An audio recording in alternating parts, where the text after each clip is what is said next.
Eu que agradeço o convite da professora Cristina e a sua equipe administrativa aí, todos bastante dedicados. E vamos conversar sobre a doença ulcerosa péptica, né, que inclui a úlcera gástrica e a úlcera duodenal. Tá?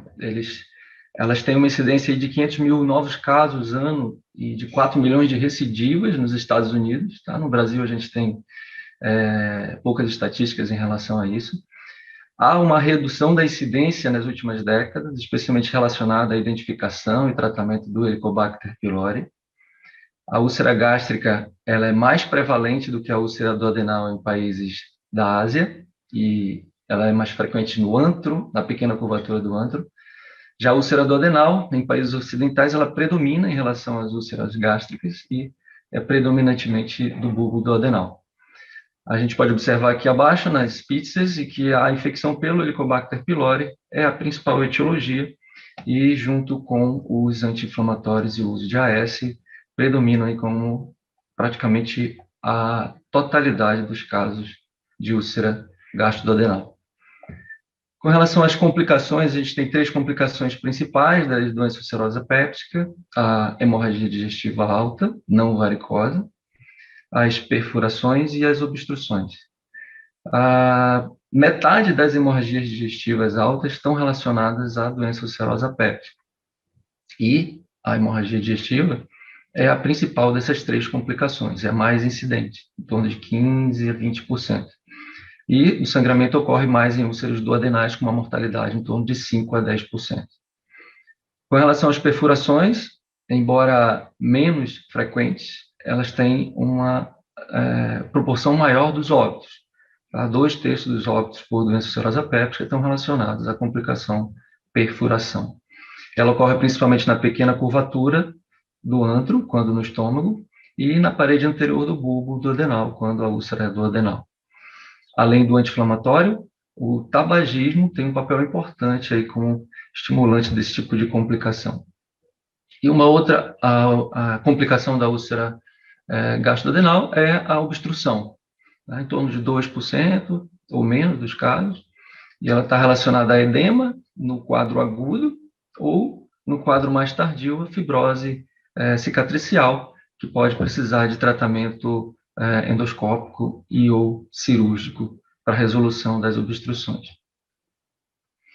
Com relação à fisiopatologia, há um desequilíbrio na etiologia da úlcera entre os fatores de defesa e reparação da mucosa. A defesa, especialmente a barreira de mucobicarbonato, o fluxo sanguíneo, camada surfactante, epitélio de revestimento, garantem uma defesa da mucosa, com uma reparação dependente de angiogênese, proliferação celular, reconstrução epitelial e fatores de crescimento, que vão estar comprometidos no momento em que ocorre a agressão por ácido, pepsina, né, a secreção gástrica ácido cloridopéptica, uso de anti-inflamatórios OAS, a infecção pelo H. pylori e o tabagismo. Tá? Essa fisiologia da defesa comprometida, aqui a gente vê a fisiologia da defesa da mucosa gástrica com a presença do pH ácido do lúmen gástrico em torno de 2, com ácido e pepsina controlados, né, com a barreira de mucobicarbonato, produção de bicarbonato pelas células epiteliais gástricas, as prostaglandinas garantindo um fluxo sanguíneo adequado, estimulando a proliferação, a renovação do epitélio e a produção de mucobicarbonato. Até que vem o H. pylori, né, e causa um desequilíbrio nessa defesa e predispõe ao aparecimento da úlcera.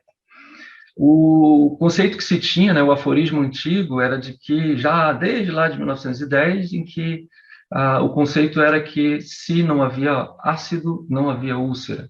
Né? As úlceras gastrodenais eram consideradas doenças dependentes exclusivamente da presença do ácido. Até que, na década de 80, Warren e Marshall identificaram uma bactéria no lumen gástrico, e por conta disso, uma doença que, a princípio, era uma doença crônica, né, com recidivas frequentes, passou a ser uma doença curável com a erradicação da bactéria em praticamente a sua totalidade. Isso rendeu, inclusive, o Prêmio Nobel de Medicina, essa dupla aí. Por exemplo, a recorrência da úlcera duodenal com H. pylori positivo, que era praticamente de 100%, mais de 90%, passou a ser aí menos de 10% dos casos, e a recorrência na úlcera gástrica com a erradicação do H. pylori praticamente inexiste também. Essa bactéria, a gente sabe, ela tem uma prevalência alta no mundo todo, é mais comum do que a cárie dentária, inclusive. No Brasil, a nossa prevalência a gente observa que é maior do que 70%.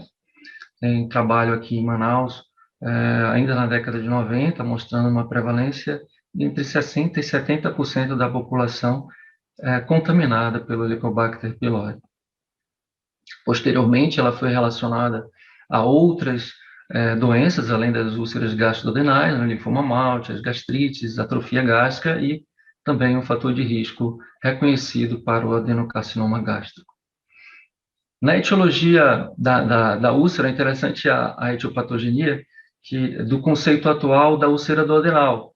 Fica bem claro para a gente entender o que ocorre, né, desse desequilíbrio entre a produção hormonal endócrina e parácrina do estômago.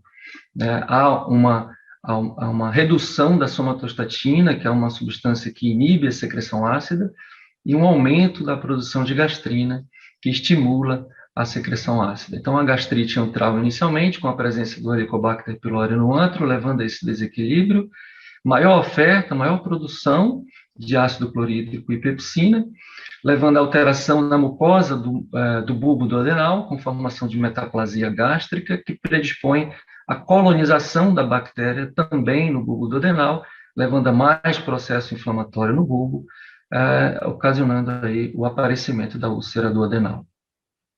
Para a gente entender ainda melhor esse fato, é interessante lembrar que o estímulo da secreção ácida, ele ocorre por 3 vias, né? Uma neurócrina, uma parácrina e uma endócrina.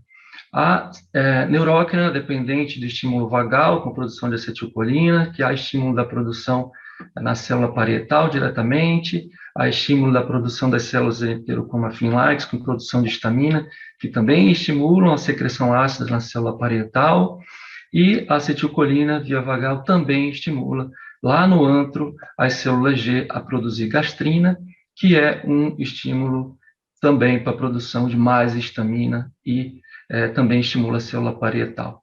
Um mecanismo endócrino, através da gastrina, com a presença do alimento no antro gástrico, as células G produzem ainda mais gastrina, estimulando também as células heterochromafins-like a produzirem histamina, que consequentemente estimula mais produção da célula parietal de ácido clorídrico.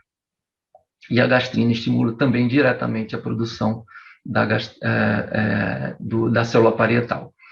Um estímulo inibidor, quando o estômago identifica que já há uma acidez adequada, é a produção da somatostatina pelas células D, no antro e no fundo gástrico.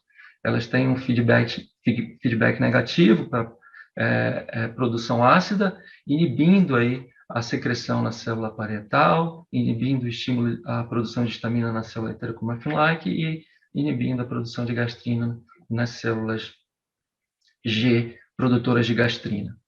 Então, quando ocorre a colonização, né, a infecção e colonização na região do antro pelo Helicobacter pylori, esse processo inflamatório agride as células D, destrói as células D.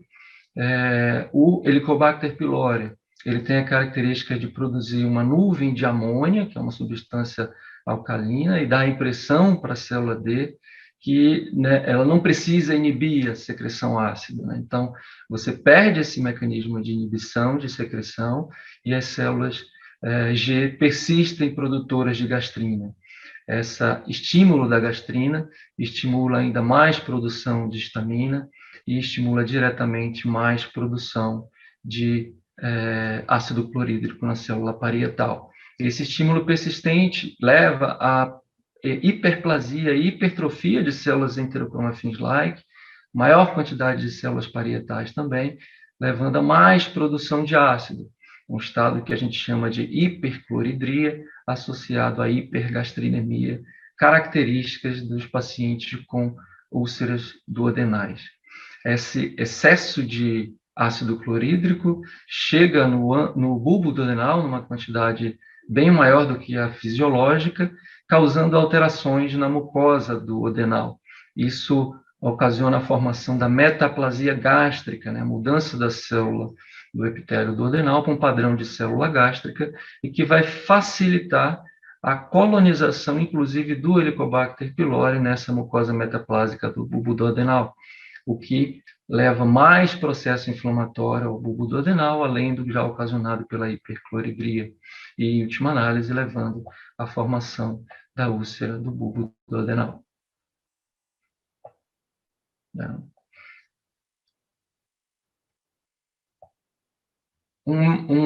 Ainda nos primeiros estudos da relação do H. pylori com as úlceras gastrodenais, observa-se que essa erradicação da bactéria normaliza os níveis de somatostatina, inicialmente baixos na presença da úlcera, né, elevando-se aos níveis na normalidade após a erradicação da bactéria.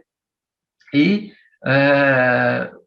por outro lado, os níveis de hipergastrinemia voltando ao normal após também a erradicação da bactéria. Tá? Nesse slide, a gente pode observar que a úlcera duodenal é uma úlcera mais dependente do ácido na sua etiologia do que a úlcera gástrica. A úlcera gástrica, ela parece estar mais relacionada a fatores do hospedeiro, fatores imunológicos, a interação genética e imunológica do hospedeiro com a bactéria e ao processo inflamatório que a bactéria desenvolve no estômago. Então, com relação às etiologias, as duas principais etiologias são o H. pylori e o uso de anti-inflamatórios e AS, mas a gente precisa ter o diagnóstico diferencial com a síndrome de Zollinger-Ellison, por exemplo, que é caracterizada por múltiplas úlceras, inclusive úlceras da segunda porção do adenal, e ela é relacionada a um gastrinoma produtor de gastrina. Então, são pacientes com hipergastrinemia extrema nessas situações da síndrome de Zollinger-Ellison. A mastocitose sistêmica é uma doença linfoproliferativa com produção de mastócitos, proliferação de mastócitos, que leva a hiperestaminemia. O hiperparatiroidismo, doenças granulomatosas, as neoplasias, infecções, tecido pancreático ectópico no estômago, todos são diagnósticos diferenciais da doença ulcerosa péptica. O anti-inflamatório não esteroide, aí como segundo fator principal na etiologia das úlceras gastrodenais, eles predispõem à formação dessas úlceras através da inibição da secreção das prostaglandinas, né? Como nós vimos, um fator importante na defesa, no estímulo de renovação epitelial, são as prostaglandinas, especialmente a COX-1. Então, os anti-inflamatórios não seletivos, eles têm um papel mais ulcerogênico do que os anti-inflamatórios COX-2 seletivos, embora, mesmo com COX-2 seletivos, a gente possa também ter maior incidência de úlcera nos usuários crônicos de anti-inflamatórios, mesmo COX-2 seletivos. Eles inibem essa produção de prostaglandinas, o que compromete a renovação do epitélio, compromete a produção de bicarbonato, compromete a produção de muco, e que, na presença do ácido gástrico, com a pepsina, e muitas vezes com a presença do H. pylori no lumen gástrico, a gente vai ter essa quebra da barreira e o aparecimento das úlceras gastrodenais, também decorrente do uso dos anti-inflamatórios. Com relação ao quadro clínico, o que caracteriza os pacientes com doença ulcerosa péptica é a dor na região epigástrica, uma dor, tipicamente uma dor em queimação, embora muitas vezes essa não seja característica do doente, mas costuma ser a predominante. Embora não tenha como a gente diferenciar clinicamente se trata-se de uma úlcera duodenal ou uma úlcera gástrica, alguns dados sugerem que se trata de um ou de outro. Por exemplo, na úlcera duodenal, a gente costuma ter melhora com as refeições e com o uso de antiácidos, o indivíduo pode ter hiperfagia e até ganho de peso. É comum o despertar noturno pela dor, que é chamado de clocking, né, de madrugada, o indivíduo acordar por conta da dor epigástrica. e ela costuma apresentar-se de caráter periódico, né, intermitente. Já a úlcera gástrica, ela tem pouca melhora ou até piora com a alimentação, ela é menos responsiva a antiácidos. Geralmente os pacientes vão ter anorexia e perda de peso, e o despertar noturno pode ocorrer, mas não é tão comum como na úlcera duodenal. As complicações podem ter algumas outras manifestações, por exemplo, melena, hematêmese, náuseas e vômitos frequentes, distensão abdominal, sinais de peritonismo e instabilidade hemodinâmica sugerem uma doença ulcerosa péptica complicada. Então, por isso, a anamnese e exame físico são importantes na avaliação desses doentes, tentando identificar fatores de complicação da doença. O exame subsidiário principal é a endoscopia digestiva alta com biópsia. Tá? Na úlcera duodenal, a gente sabe que praticamente a totalidade delas são úlceras benignas, não há necessidade de biópsia da úlcera. O endoscopista vai biopsiar o ântrio e o corpo gástrico para pesquisa do Helicobacter pylori. Já na úlcera gástrica, não. Na úlcera gástrica, a gente precisa fazer a biópsia da úlcera para o diagnóstico diferencial com úlceras malignas, por exemplo. E, além disso, no outro frasco de biópsia, o endoscopista realiza também biópsias do corpo e do antro gástrico para a pesquisa do Helicobacter pylori. Já familiar dos endoscopistas é a classificação endoscópica de Sakita. Ela estadia a fase evolutiva das úlceras gastroduodenais, e é o que a gente encontra nos laudos endoscópicos, né? A Sakita A1 ou A2, uma úlcera ativa, né, vindo em inglês active, as úlceras H1 e H2 de healing, em cicatrização, em fase de cicatrização, e as úlceras já em fase de cicatriz, S1, que é uma cicatriz mais recente, a cicatriz vermelha, e a S2, a cicatriz branca já mais antiga. Histopatologicamente falando, a gente tem a característica da úlcera péptica, a progressão da lesão além da muscular da mucosa, né, sua profundidade, o que diferencia, por exemplo, de erosões, que são lesões mais superficiais. E a identificação do H. pylori, que a gente pode ver pela coloração da placa, esses pontinhos pretos a presença do Helicobacter pylori logo acima aqui do epitélio mucoso. O exame radiológico ele era mais utilizado anos atrás, quando a gente não tinha facilidade da endoscopia, né, a serografia do estômago e do duodeno, com o duplo contraste, a gente conseguia ver, por exemplo, aqui o nicho ulceroso, né, aqui também de forma estrelada o nicho da úlcera, e aqui o acúmulo do contraste no nicho ulceroso. É um exame que, na ausência da endoscopia, auxiliava no diagnóstico, é que hoje a gente utiliza muito pouco, mas, por exemplo, em casos de obstrução ou estenoses, para avaliar a extensão, o grau da estenose. Para o diagnóstico da infecção pelo Helicobacter pylori, o exame padrão de rotina utilizado no Brasil e no mundo é a histologia, tá? Ela é considerado o padrão ouro para identificação da infecção pela bactéria. Tem a desvantagem de precisar ser um exame invasivo, né, que é um exame endoscópico. A cultura seria interessante para casos, por exemplo, de tratamento do H. pylori, né, em caso de que haja resistência a um primeiro ou a um segundo tratamento, mas a gente não dispõe no Brasil da cultura do Helicobacter pylori. O teste da urease ele é um teste realizado com fragmento da biópsia retirada na endoscopia, em que a reação no teste pode confirmar já com um intervalo de 20 minutos se há a presença da bactéria, embora seja um teste que tenha uma incidência relativamente alta de falso positivo e falso negativo, por isso precisa também de um teste adicional, também o teste histológico, mesmo que seja realizado o teste da urease, é o ideal. Com relação aos métodos não invasivos para a detecção do Helicobacter pylori, testes não endoscópicos, né, o padrão ouro, considerado inclusive o padrão ouro alternativo, a biópsia, é o teste respiratório com ureia marcada. Tá? O indivíduo ingere uma substância com o carbono radioativo, essa ureia é degradada pela urease produzida pelo Helicobacter pylori no estômago, é absorvida na forma de CO2 com o carbono desse CO2 radioativo, e ele expira esse ar num aparelho em que detecta a radioatividade da presença do carbono radioativo, inferindo indiretamente que há a bactéria, o H. pylori, no estômago, fazendo essa liberação do CO2 com o radioisótopo. Esse é um tratamento, um método diagnóstico, por exemplo, que nas úlceras duodenais seria interessante para confirmação de erradicação do Helicobacter pylori, já que não precisamos de uma endoscopia de controle das úlceras duodenais, né?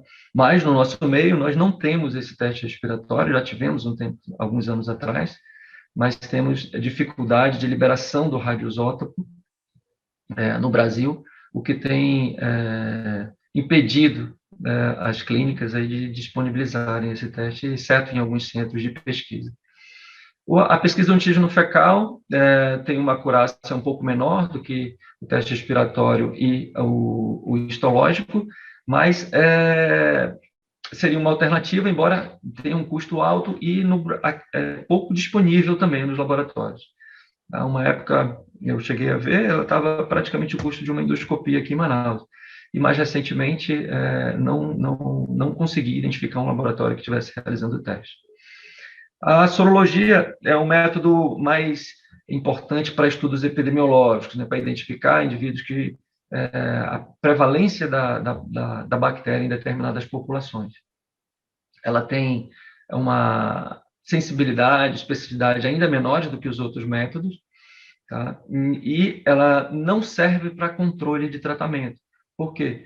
Porque após o tratamento do Helicobacter pylori, a sorologia persiste em muitos casos positivos após 4, 5 anos da erradicação da bactéria. Então, a sorologia não serve como método para controle de tratamento. Então, com relação ao tratamento, o objetivo é manter o pH intragástrico acima de 3 por um período de mais de 16 horas. O controle endoscópico, depois desse período, deve ser realizado em torno de 4 a 6 semanas. A úlcera, mesmo cicatrizada, deve ser biopsiada e o H. pylori, claro, se positivo, deve ser tratado. Os inibidores de bomba de prótons, como a gente vê aqui, o pantoprazol, são as drogas ideais para a cicatrização da doença ulcerosa péptica. A gente pode depois discutir em relação ao uso de alguns sintomáticos, outros medicamentos, como antiácidos, sucralfato, o bismuto, mas os antissecretores, como o pantoprazol e os bloqueadores H2, com extrema vantagem dos inibidores de bomba de prótons, são a terapia ideal para a cicatrização das úlceras de gastroduodenais.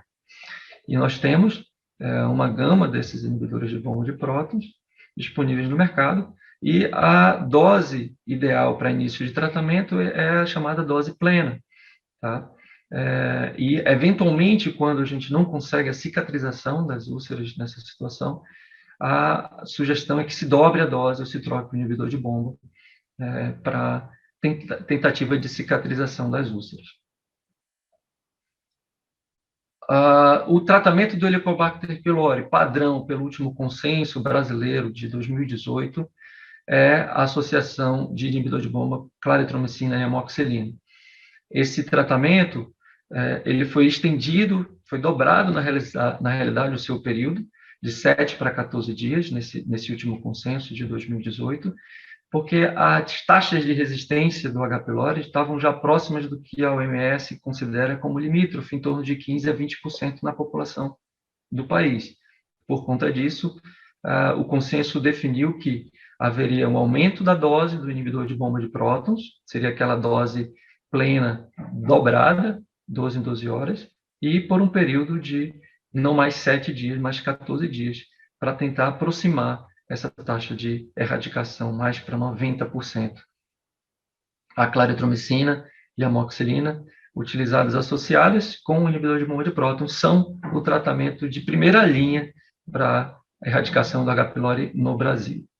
Em algumas situações, podem ser usados os esquemas alternativos, por exemplo, em pacientes com alergia à amoxicilina, substituição por tetraciclina com bismuto, ou a doxiciclina aqui no lugar da tetraciclina, que é uma preferência minha, inclusive, a doxiciclina, que pode ser feita de 12 em 12 horas. Essa posologia de 6 em 6 horas, geralmente dificulta bastante a adesão do paciente.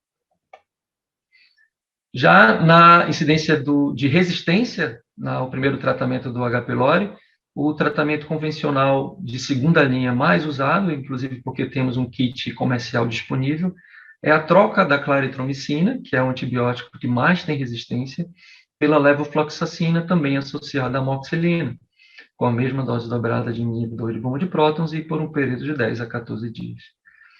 Em havendo uma segunda resistência, a gente pode optar por um terceiro tratamento. E esse terceiro tratamento precisa de ser um tratamento quádruplo, e que o consenso recomenda, além do IBP, o bismuto, a tetraciclina ou doxiciclina e o metronidazol ou o tinidazol por um período também de 14 dias, idealmente. O consenso também recomendou que em situações de alto risco da formação de úlceras, por exemplo, em pacientes que vão usar tratamentos de longo prazo com anti-inflamatórios e AS e que sejam de risco para a úlcera, eles devem pesquisar e tratar o H. pylori se positivo. Isso independentemente se o anti-inflamatório vai ser usado um COX-2 seletivos ou não, ou é independente também da dose de AS utilizada. E esses pacientes de alto risco para doença ulcerosa péptica são os pacientes que já tiveram úlcera no passado, pacientes com mais de 60 anos, ou em que, além do anti-inflamatório, ele também vai usar concomitante AS, anticoagulantes ou antiagregantes. São pacientes com alto risco de formação de doença ulcerosa péptica. Já o consenso, lá em 2005, o segundo consenso brasileiro de H. pylori já recomendava também que para esses pacientes de alto risco, independente se já tratou ou não H. pylori, se vai usar esse tipo de medicação, que faça o uso profilático também de inibidor de bomba de prótons. Tá? Embora esse conceito não tenha sido colocado nos últimos consensos, ele já vinha sendo posto já lá em 2005, nos consensos brasileiros de tratamento do H. pylori. Então, finalizando, vamos resumir aqui um algoritmo de tratamento da doença ulcerosa péptica, gástrica principalmente, mas que a gente acaba extrapolando para a úlcera duodenal, porque nós não dispomos, por exemplo, do teste respiratório para confirmação de erradicação do H. pylori. E a gente sabe que o tratamento de 3 semanas com inibidor de bomba de prótons cicatriza 80% das úlceras, e 4 semanas, mais de 90% das úlceras estão cicatrizadas.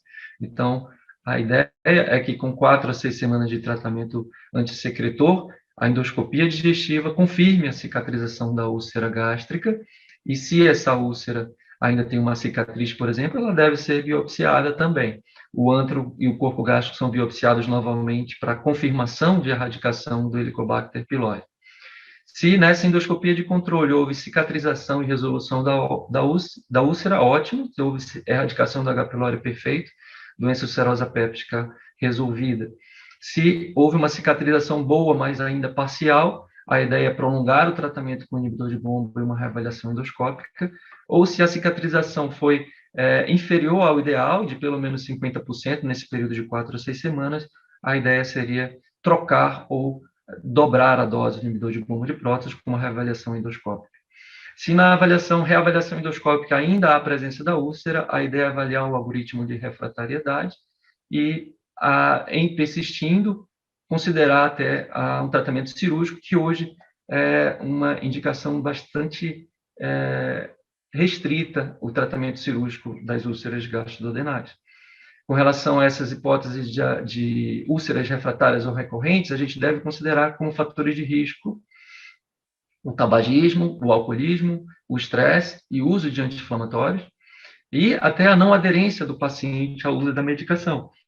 A resistência do H. pylori também seria um fator importante, ou casos mais raros de hipersecreção idiopática, de predisposição genética, síndrome de Zolliger-Ellison, e até casos em que aparentemente a bactéria não está presente, mas ela persiste presente no estômago por falha do tratamento. É importante, falha na realidade da técnica de detecção da bactéria. É importante que as biópsias gástricas tenham uma boa quantidade de amostra do ântrio do corpo, que o doente tenha pelo menos 30 dias sem uso de antibióticos ou do bismuto, e que tenha, pelo último consenso também brasileiro, 14 dias sem uso de inibidor de bomba de prótons.